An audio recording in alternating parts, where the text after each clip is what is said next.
How my journey began. It's graduation time. Family is very important to me, including my puppies. The Marine Corps played a huge role in my life and allowed me to be ambitious, inspiring, a mentor, and achieve all of my goals. As a financial expert, I've received multiple awards, done various events as a guest speaker all over the U.S. with my platform of creating healthy financial habits, along with having my own business, all leading up to my show. Come along for the journey.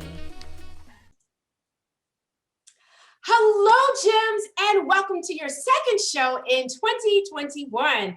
For the month of January, our theme continues with New Year, New You. Let's do our best to stay on track concerning our mind, body, finance, and reinvention of your business.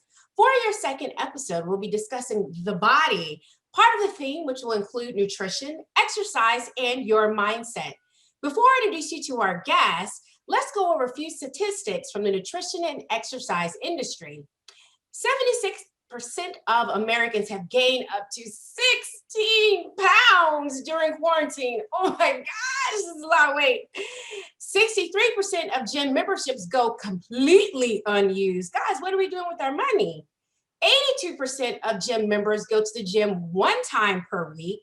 The dietary supplemental industry had a revenue of $122 billion in 2016 alone and continues to rise. The wellness industry as a whole is currently worth $4.2 trillion, guys, trillion with the T. Gems, we are definitely in need of a personal coach, fitness nutritionalist, and personal trainer. The writing's on the wall. We spend entirely too much of our money and we're just not getting the results that we desire. That being said, let me tell you a little bit about today's coach. She has an ebook called Emotional Eater Survival Kit. She's been a feature in Phoenix Voyage magazine. Definitely make sure you go out and read that. She has a podcast, Essentially You. Go out and listen to her. She's giving away good advice. She's a powerhouse conference speaker. Hello, guys. The world loves her. You're going to love her too. She is nationally Academy of Sports. She's part of the National Academy of Sports Medicine, certified personal trainer, and fitness nutritionalist. She received her Master's of Business Administration from Keller Graduate School of Management and DeVry University. Additional accolades include certification in life coaching and an Energy Leadership Master Practitioner license from the Institute for Professional Excellence in Coaching. She's also been recognized by Cambridge's Who's Who for demonstrating dedication, leadership, and professional excellence. She was born in Southern Illinois. If she could partner with anyone in the business, just to grow a little bit more, be the Miss Oprah Winfrey. I don't blame her there. I like Oprah too. Her favorite wellness book is Dale Carnegie, How to Stop Worrying and Start Living. Love that. And for peace of mind and focus, she enjoys doing chakra, sound therapy, and hike. Guys, she's a hiker. I don't know if you can keep up with her because she's a hiker. And she currently resides in Scottsdale, Arizona. Gems, I'm bringing you the best in 2020. Let's welcome Natasha to our show. Welcome. How are you? I'm good. Thank you. How are you? I'm doing well. How are things in Arizona these days? It's beautiful. Right? It's not cold. It's not cold. It's always beautiful. Always a beautiful day in Arizona. I love it. Not have to shovel sun. So yes, I love it. I love that. You never have to shovel sun. I'm gonna have to use that because we're getting into winter over here, and there'll be some shoveling. So yes, snow. So let's go ahead and get started. So, what made you want to get into the fitness, nutrition, and wellness industry? Well, it actually started as a kid. I would see my mom actually take care of older adults who were struggling with different health issues. Right. And when I became an adult, I realized that my mom was maybe in her late 30s, early 40s, and the adults that she was helping, they were actually like late 40s, 50s. So they weren't old by any stretch of the imagination. And so even as a kid, I knew that I needed to live differently. And as a kid, you don't understand how or know how or why. You understand why, but you just don't know how to do it. And so I know one of the first things that I did was I was like, I'm gonna stop eating by 7 p.m.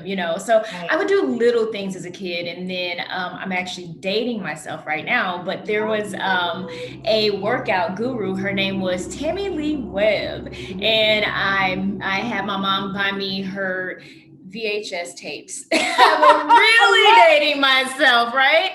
But I had my mom purchase a few of her VHS tapes, and I would do those. I would do those workouts like sometimes twice a day. But I just knew as a kid that I would have to live differently. And it wasn't until I became an adult did I really understand how. But I always knew that I didn't want that lifestyle, right? So, and I just personally thought that it was just a disrespect to your kids and to younger generations, when you don't take care of yourself and now they have to take care of you. They have to forfeit really raising their family and the time and energy it takes to raise their family. They have to give you a portion of that energy, but you didn't take care of yourself. So I really see it as a disrespect as well. But yeah, so my journey started as a kid, actually. I love it. And then getting into corporate America, tell me a little bit about that, because you do have a finance background, nutrition and everything. So Yes. went into corporate Yes. America, and then when did the bell go off that, hey, you know what? I really want to follow my passion, and this may not be So 20 years in corporate, in finance specifically. Never Right. had a job that I liked, hated every single job that I had, but I knew I believe it was 2004. I was working for a financial firm and it was a great job, but it just wasn't for me. But I found myself constantly like YouTubing this woman by the name of Valerie Burton, and she was a life coach. And I was like, wow, this is awesome. Like, but it helped me from a personal standpoint. So it helped me grow and change and, understand different things and how to really navigate the world of people and engaging with people. Right. And so I just remember one day sitting at my desk saying, you know what? I'm actually building someone else's dreams. And I'm sitting behind the desk, like dreaming about being a life coach. And at the time, ironically, I wasn't even dreaming about being a life coach. I just thought what she was doing was so amazing. So I was using those skills on other people. Funny enough, I never even saw myself as a life coach until 9 months before I got certified as a life coach. But I would say it was about 2004 that I realized, like, no, I don't want to build someone else's dreams. I didn't know what I wanted to do, but I knew that building someone else's dreams was not in my plan. So I love that, not wanting to build someone else's dreams. And that's key. When you know that about yourself, when you can feel it, like I'm working, I like the job, but it's not fulfilling yourself on the inside to have that. How was the transition from corporate to getting into this? So scary. I can't even let you finish that question. It was so scary. Okay. It was that terrifying. Yes. Yes. It was terrifying. I'm going from making this much money to possibly making this much money, right? So just the terror, the horror around it, the number of sleepless nights. And this is actually my third business. Okay. So the first business, it was funny because the company that I was with, I was so tired and drained that when I told them that I was quitting, you could literally hear a cotton ball drop.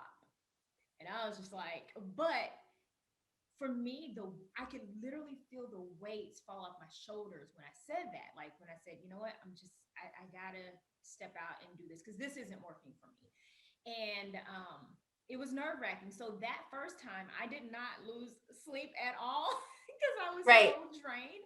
But this last time when I started my business, I definitely lost weeks of sleep.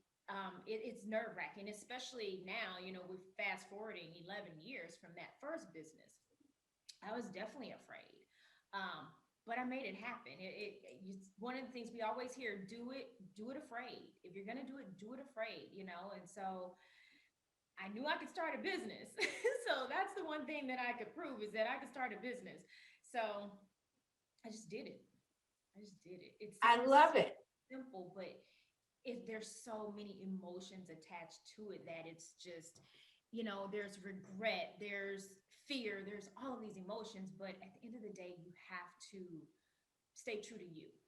So that's what I love it. Do it afraid. And you did it because a lot of times, being that entrepreneur, like you said it, you're going easily from making $70,000, $80,000 a year to, am I going to be able to pay my bills this month? It's definitely scary. This isn't for the faint of heart. It's not. It is. Oh my God. And one of the quotes from that Dale Carnegie book, and I'm going to botch it, but I'll give you the general premise of it. It basically says, like, especially as a business owner, it's like, you cannot, like, it says the cares of yesterday coupled with the cares of tomorrow basically won't benefit you today. Your biggest concern for today should be worrying about today, not yesterday, not tomorrow, right? Because you can't impact those. Worry about today. And that's the hardest thing as a business owner that you have to do, is just, what are my tasks today? Absolutely. That's difficult because, like you said, when you go from making 70, 80,000 plus to $3,000 a month, you're like, what the heck? Dream. This is not a dream. This is not a dream. Right. And it's like, and people are like, yeah, you're doing so good. And you're like, no, only if you really knew. Yes. But it's like, honestly, like, I've done so well. It's just, I have to stop sometimes and give myself a pat on the back. Yes. Because I'm making much more than I thought that I would. But you get over certain fears, like charging for your business and different things like that. But it's scary. But it can be done. And it can be done. And, and speaking of your success, because you have a successful business now, you were booming, see you all the time on IG and Facebook, doing your thing. So your successful approach and how you treat every client, you have this thing called PATH, P-A-T-H. Can you explain to my gems what this means? I love it. So in life, we're all on this journey, right? We're all on our own separate path, right? To get to wherever we are desiring to go. And so that's kind of how why I named the program Path to Wellness, because we're all on a different path. It's just that the ladies and the men and the women that I work with, they're mainly on a path to wellness. But PATH stands for a few things. So the P stands for purpose, because everyone's purpose for being in the program is different. Yes. It ranges from, I'm struggling with my relationship with food, to I'm struggling with my relationship with food and weight and depression. And, I haven't had sex with my husband in 8 months, right? So everyone's purpose is so different. So that's the first thing. We really find out, what is your purpose for being in the program? The second part of the program is accountability. So I hold my clients accountable, and I expect them to hold themselves accountable, right? So it's all about accountability, because when you're on a path, you need a couple things. You need structure and consistency. Mm-hmm. And so with accountability comes the structure and consistency. So accountability is the second phase.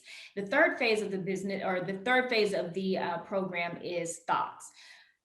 Where the mind goes, the body follows, right? So that's the biggest thing that we focus on, is the mindset. And that's where a lot of my life coaching comes in. I would say that, actually 95% of my coaching is life coaching. And then the next piece is nutrition coaching, then fitness coaching.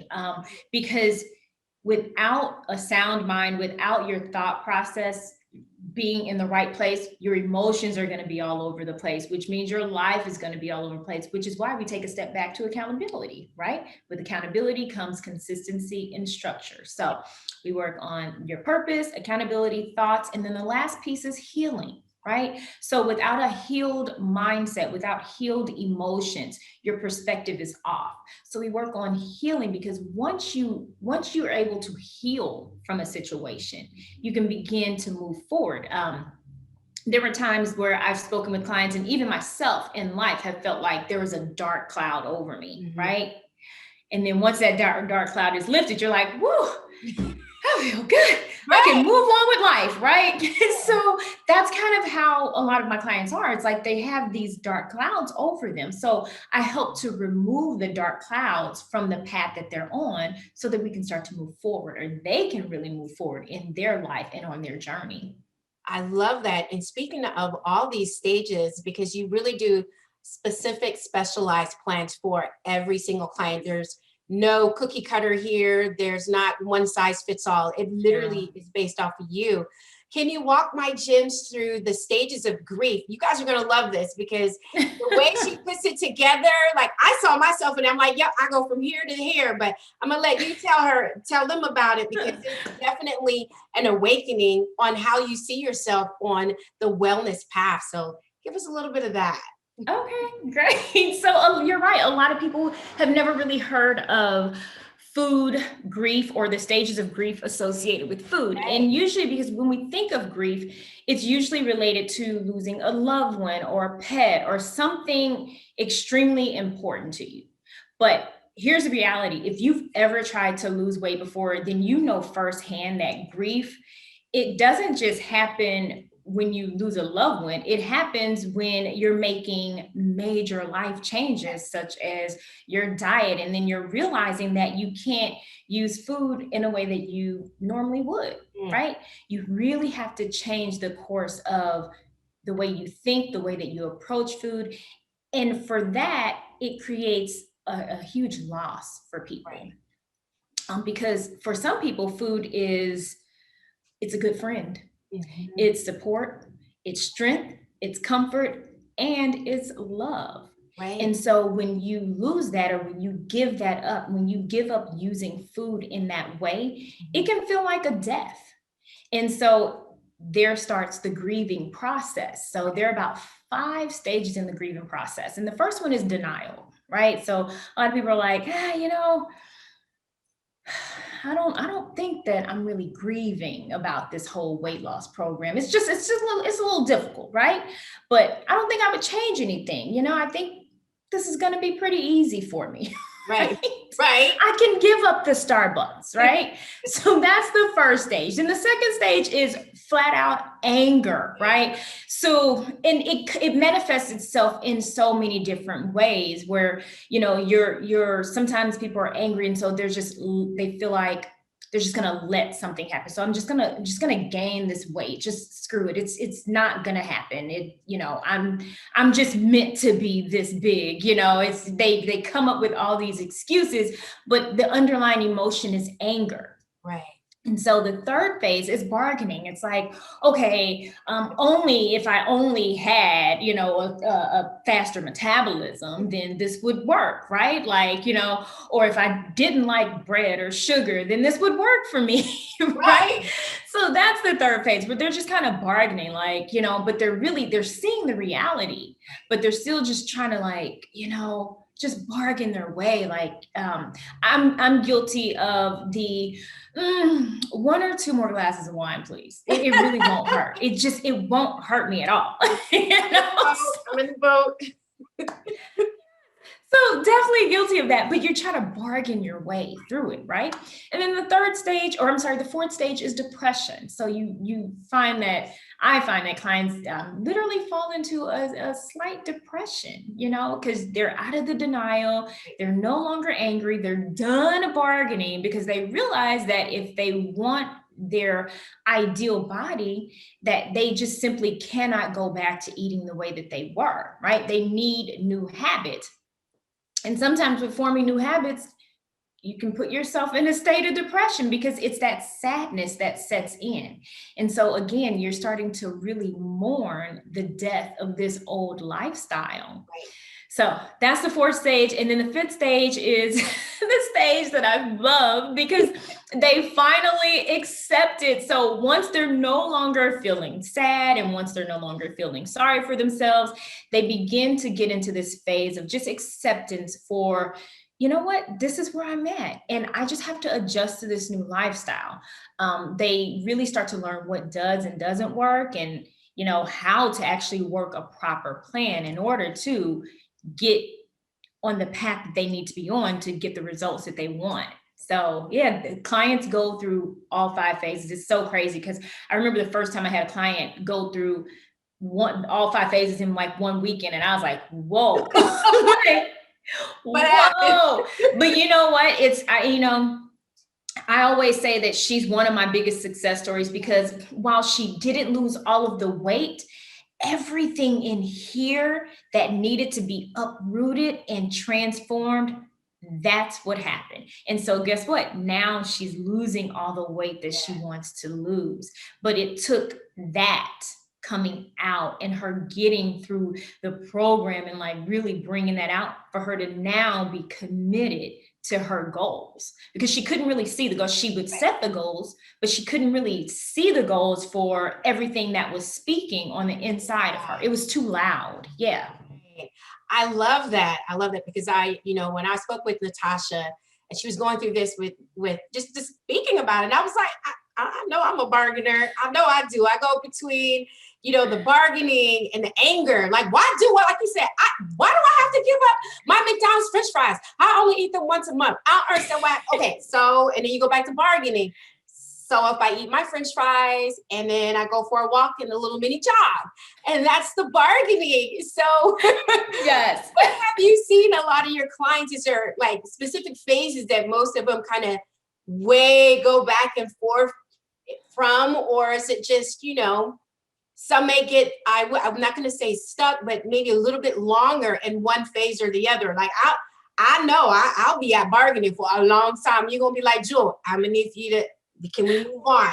So it's funny. I had one client, she bargained so much, but she was an awesome client because we finally figured out how she could eat 32 M&Ms every day and still lose weight, right? So that was her. But I would say that I have most clients, they're usually at the depression stage. They're usually at that stage. So, and for me, it's actually easier to deal with them when they're at that depression stage, right? Because we have no place to go but to acceptance. Right. So,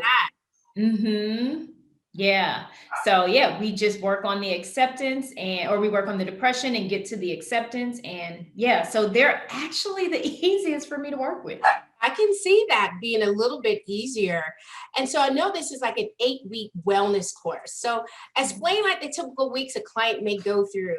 I know, again, Jims, you're going to love this because this isn't just a week one, we're going to do this. It's the transformation and how people kind of go through all of these weeks and all of the process. Take us through that, because now that we've got through the grief and then we're going to put it through these weeks, it's mind blown. I love it. Well, and here's the beauty of the program. So you're always going to go through the 4 levels, the purpose, accountability, all of that. So you're always going to go through that, but each week is different because again, this is so customized per client. So every week I have a different topic that I want us to cover. So for example, like our first week is we hit hard the nutrition, because I want my clients to just understand what it's like to read a nutrition label, and I actually wish I had something here so that I can show you just an example of what I teach, but I teach them how to read a nutrition label. In addition, how to read the additional ingredients and really things to look out for. And so that's kind of the first week. And in addition to the first week, I actually have them pull out their phone and we do a MyFitnessPal and we set that up. But then we go a lot deeper because I tell them what I look at and what I look for when it comes to eating a healthy meal. And that's when I get all the light bulb moments happen, the aha moments happen, because they're like, oh, I just put my food in here and I just do this. And then it tells me, and it's like, oh, there's so much more to look at. And there's so much more to consider when you're eating any meal. I would have clients, I was like, oh, I eat a pretty healthy breakfast. And I'm like, okay, tell me what you eat. And then they tell me, and then I do the deep dive with them. I have them put everything into the MyFitnessPal. And then I do the deep dive with them to really help them understand. And then they're just like, what? So the first week alone is priceless. Like they've paid for everything. Like the first week, they're like, this was worth it, right? Because they really get a better perspective of food.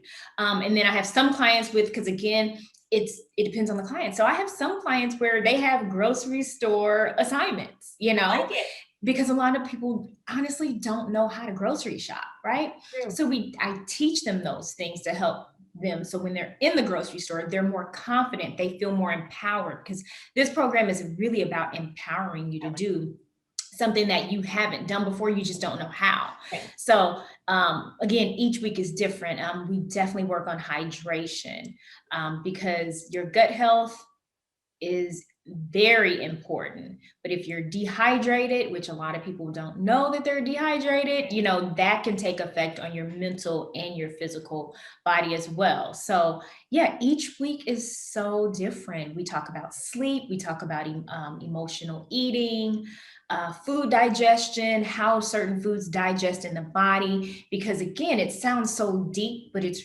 really very simple. But it's also paying attention to little things like, how does my diet, how does my food digest? How do certain foods digest? Oh, this is why I feel this way. You know, again, that's when the aha moments and the light bulbs start coming on, coming on. So yeah. Definitely, each week is different, because those are things, we hear hydration is important, but until you have someone sit down with you to really break it down for your body, then you can really begin to understand it. So explain to us like how you kind of coach your clients through their mental barriers. So teaching them, you guys are going to love this too. I know I keep saying it, but I love it. Establishing those little rituals and, being able to create their healthy habits and those routines just kind of around what it is that they already do. So I love that. So I'm huge on little rituals, which are basically your daily habits, right? So I have a lot of clients where I literally am like, pull out your phone.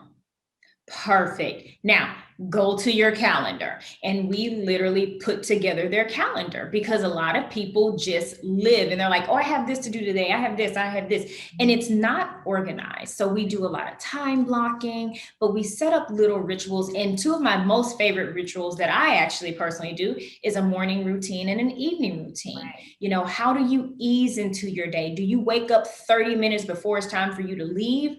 Or do you wake up an hour or even 2 hours before you have to leave? How do you enter your day? Because how you enter your day will definitely determine how you function throughout your day and how you end your day. Yeah. And so I'm a huge proponent of entering your day with ease and a peace of mind and emotional peace. And I'm a huge proponent of ending your day with the same thing, right? The same way. So a lot of ease, a lot of peace, getting yourself mentally and emotionally grounded so that you can sleep better at night. Because guess what? If you're not running on a lot of sleep, right, it's a huge cycle, right? So you're going to continue to enter your day like crazy and end your day crazy. And it's a cycle that if you don't establish certain little rituals, right, life will literally drag you around. I love that. And you'll be a victim to your own life, really. Yeah. To your own cycle. Exactly. Yeah. Being able to help them get out of that. First, identify it, focus on it, and then, rearrange it so they can get out of it I love it. I love your little rituals. So what are some of your favorite exercises to do, or that you kind of help with your clients? So I know you have favorites. I know one of them. Right. I love burpees. I know. I can't stand burpees. I can't. Why do you like burpees so much?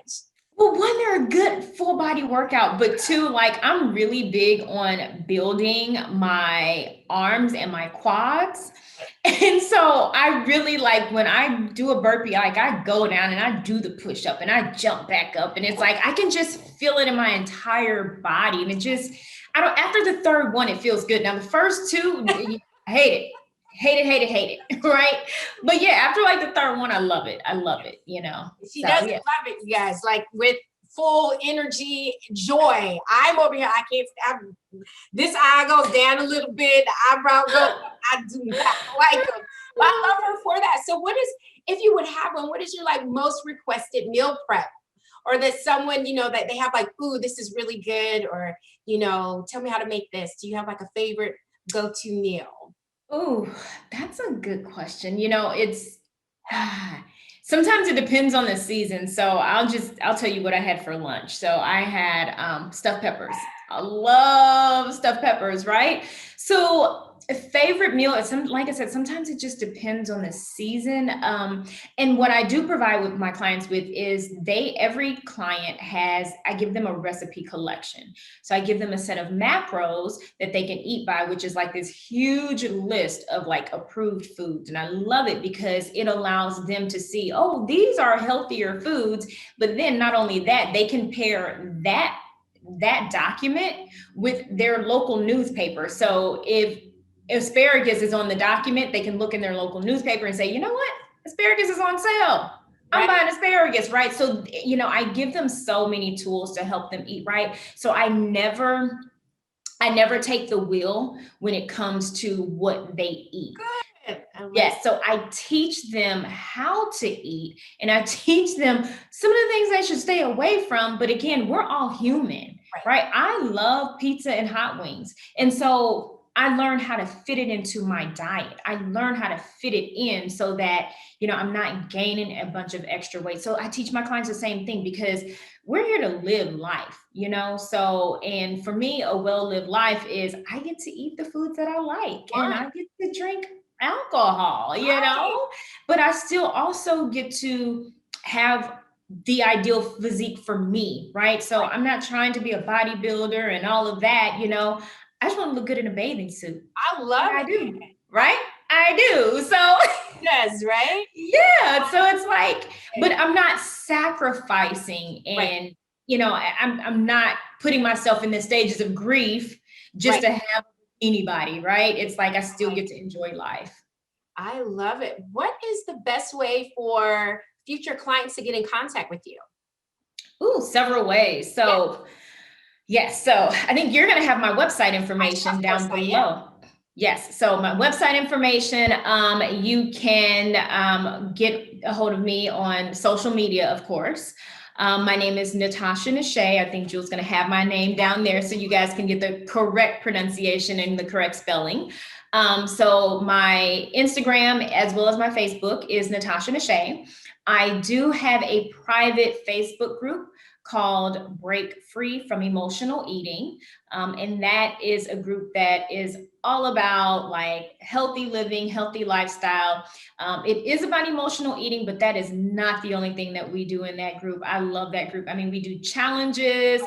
We just do a lot of things. So we don't really focus on emotional eating all day, every day, right? We focus on wellness, health and wellness. So that's why I love the group. So the group is Break Free from Emotional Eating on Facebook.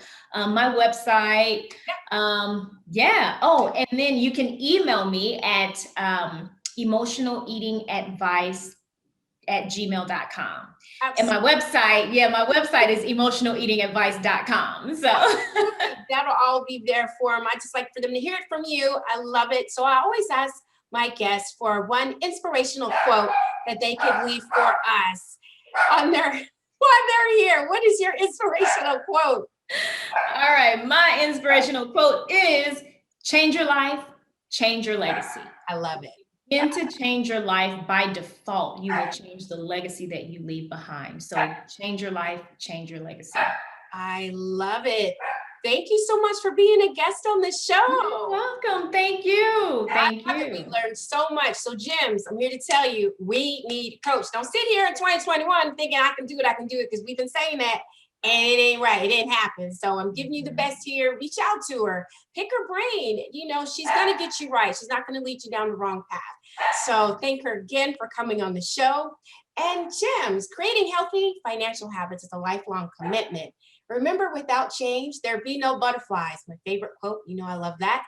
Changing habits, changing lives, and changing futures are all up to you. Until next time, Jims, take care.